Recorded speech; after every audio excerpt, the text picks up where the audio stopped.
ಕಟಕಟೆಯಲ್ಲಿ prosecution fight, ನಾಳೆ ಹೈಕೋರ್ಟ್ನಲ್ಲಿ ಅರ್ಜಿ ವಿಚಾರಣೆ, ಸಿಎಂ ಸಿದ್ದರಾಮಯ್ಯ ಭವಿಷ್ಯ ನಿರ್ಧಾರ.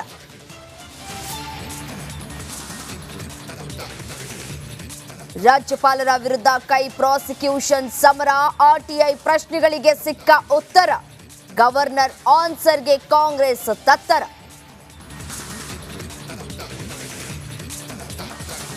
ಸಿಎಂ ಕೈ ಸೇರಿದ ಕೊರೋನಾ ಅಸ್ತ್ರ, ವರದಿ ಸಿಗ್ತಾ ಇದ್ದಂತೆ ಕಾಂಗ್ರೆಸ್ ಹೊಸ ತಂತ್ರ, ಡಿನ್ನರ್ ಮೀಟಿಂಗ್ನಲ್ಲಿ ಬಿಜೆಪಿ ವಿರುದ್ಧ ಮಂತ್ರ.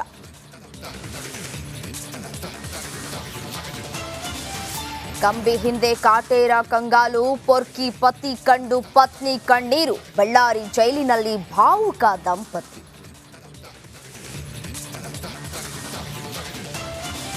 ರೇಣುಕಾಸ್ವಾಮಿ ಕೊಲೆ ಕೇಸ್ನಲ್ಲಿ ಕೋರ್ಟ್ ಚಾಟಿ, ವಜಾ ಆಯ್ತು ಪವಿತ್ರ ಗೌಡ ಬೇಲ್ ಅರ್ಜಿ, ಕಂಬಿ ಹಿಂದೆ ಖಾತ್ರಿಯಾದ ಲಿಪ್ಸ್ಟಿಕ್ ರಾಣಿ.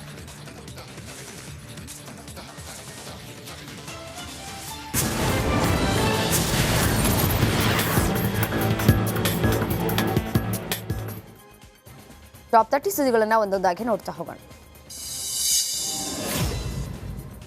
ಕೋವಿಡ್ ಹಗರಣದ ವರದಿ ಸಿಎಂ ಸಿದ್ದರಾಮಯ್ಯ ಕೈ ಸೇರ್ತಾ ಇದ್ದಂತೆ ಸಚಿವರಿಗೆ ಔತಣಕೂಟ ಏರ್ಪಡಿಸಿದ್ದಾರೆ. ಸಿಎಂ ಕಾವೇರಿ ನಿವಾಸದಲ್ಲಿ ಸಚಿವರ ಡಿನ್ನರ್ ಮೀಟಿಂಗ್ ಅನ್ನ ನಡೆಸಲಾಗಿದೆ. ಇನ್ನೊಂದು ಕಡೆ ಸಿಎಂ ಔತಣಕೂಟ ಬಿಜೆಪಿ ನಾಯಕರ ನಿದ್ದೆಗೆಡಿಸಿದೆ. ಬಿಜೆಪಿ ಲೀಡರ್ಸ್ಗೆ ಟೆನ್ಷನ್ ಶುರುವಾಗಿದೆ. ಪ್ರಾಸಿಕ್ಯೂಷನ್ಗೆ ಬಾಕಿ ಇರುವ ಪ್ರಕರಣದ ಬಗ್ಗೆ ರಾಜ್ಯಪಾಲರ ಉತ್ತರಕ್ಕೆ ಪ್ರತಿಕ್ರಿಯಿಸುವುದಕ್ಕೆ ಡಿಸಿಎಂ ಡಿಕೆಶಿ ನಿರಾಕರಿಸಿದ್ದಾರೆ. ಈ ಬಗ್ಗೆ ಸಾಮಾಜಿಕ ಕಾರ್ಯಕರ್ತ ಅಬ್ರಹಾಂ ಆರ್ಟಿಐ ಅಡಿ ಅರ್ಜಿಯನ್ನ ಸಲ್ಲಿಸಿದ್ರು. ಯಾವುದೇ ಪ್ರಕರಣಗಳು ಬಾಕಿ ಇಲ್ಲ ಎಂದು ಗವರ್ನರ್ ಉತ್ತರವನ್ನ ನೀಡಿದ್ರು.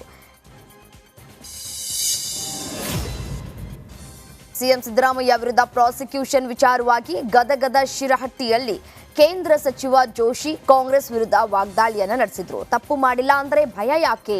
ಮೊದಲು ಸಿಎಂ ಸ್ಥಾನಕ್ಕೆ ರಾಜೀನಾಮೆ ಕೊಟ್ಟು ಮತ್ತೊಬ್ಬರನ್ನ ಸಿಎಂ ಮಾಡಿ ಕಾಂಗ್ರೆಸ್ ಸರ್ಕಾರ ಬೀಳಿಸುವ ಉದ್ದೇಶ ಬಿಜೆಪಿಗೆ ಇಲ್ಲ. ಇದು ನನ್ನ ಹಾಗೂ ಬಿಜೆಪಿಯ ಸ್ಪಷ್ಟ ಅಭಿಪ್ರಾಯ ಅಂತ ಗುಡುಗಿದ್ರು. ಅದಕ್ಕೆ ಜಾತಿಯ ಹೆಸರಿನಲ್ಲಿ ರಕ್ಷಣೆ ತೆಗೆದುಕೊಳ್ಳಿಕ್ಕೆ ಹೋಗ್ಬೇಡ್ರಿ. ಆಯ್ತು, ನಿಮಗೆ ಕಾಂಗ್ರೆಸ್ ಪಾರ್ಟಿಯವರಿಗೆ ನಿಮಗೆ ಭಾಳ ಪ್ರೇಮ ಅದಲ್ಲ, ತನಿಖೆ ಆಗುವವರೆಗೆ ಇನ್ನೊಬ್ಬ OBC ನಿಮ್ಮ ಹೆಸರಲ್ಲ ಮುಖ್ಯಮಂತ್ರಿ. ನಾವು ನಿಮ್ಮ ಸರ್ಕಾರ ಬೀಳಿಸೋದಿಲ್ಲ. ಇದು ನನ್ನ ಸ್ಪಷ್ಟವಾದಂಥ ನನ್ನ ಅಭಿಪ್ರಾಯ, ನಮ್ಮ ಪಾರ್ಟಿ ಅಭಿಪ್ರಾಯ. ಯಾವ ಕಾರಣಕ್ಕೂ ಜನ 136 ಸೀಟನ್ನು ಕಾಂಗ್ರೆಸ್ ಪಾರ್ಟಿಗೆ ಕೊಟ್ಟಿದ್ದಾರೆ 2023ರಲ್ಲಿ. ನಾವು ಈ ಸರ್ಕಾರವನ್ನು ಕೆಡುವ ಯಾವ ಪ್ರಯತ್ನವನ್ನು ಮಾಡೋದಿಲ್ಲ. ನೀವು ಇನ್ನೊಬ್ಬನು ಮಾಡಿರಿ ತೆಗೆದು. ನಿಮಗೆ ಯಾಕೆ ಭಯ? ಒಮ್ಮೆ ತೆಗೆದುಬಿಟ್ರೆ ನಾನು ಮೂಲಿ ಗುಂಪಾಗ್ತೇನೆ ಅಂತ ಭಯ. ಇನ್ನು ಇದೇ ಸಂದರ್ಭದಲ್ಲಿ ಮುಡಾ ಹಗರಣದ ಬೆನ್ನಲ್ಲೇ ಬಿಜೆಪಿಯ ಮಾಜಿ ಸಿಎಂ ಸೇರಿದಂತೆ ಹಲವರು ಕೋರ್ಟ್ನಿಂದ ಸ್ಟೇ ತಂದಿರೋ ಬಗ್ಗೆ ಜೋಶಿ ಪ್ರತಿಕ್ರಿಯೆಯನ್ನು ಕೊಟ್ಟಿದ್ದಾರೆ. ಸ್ಟೇ ತರೋದ್ರ ಅರ್ಥ ಏನೋ ಆಗಿಯೇ ಬಿಟ್ಟಿದೆ ಅಂತ ಅಲ್ಲ, ದಾಖಲೆಗಳಿಲ್ಲದೆ ಅಸಂಬದ್ಧ ಆರೋಪ ಮಾಡ್ತಾ ಇದ್ದಾರೆ. ಹೀಗಾಗಿ ಆ ರೀತಿ ಪ್ರಸಾರ ಮಾಡಬಾರದು ಅಂತ ಕೆಲವರು ಹೋಗಿರಬಹುದು ಅಂತ ಸಮರ್ಥನೆಯನ್ನ ಕೊಟ್ಟಿದ್ದಾರೆ. ಅರ್ಥ ಏನೋ ಆಗೇ ಬಿಟ್ಟಿದೆ ಅಂತಲ್ಲ, ಯಾಕಂದ್ರೆ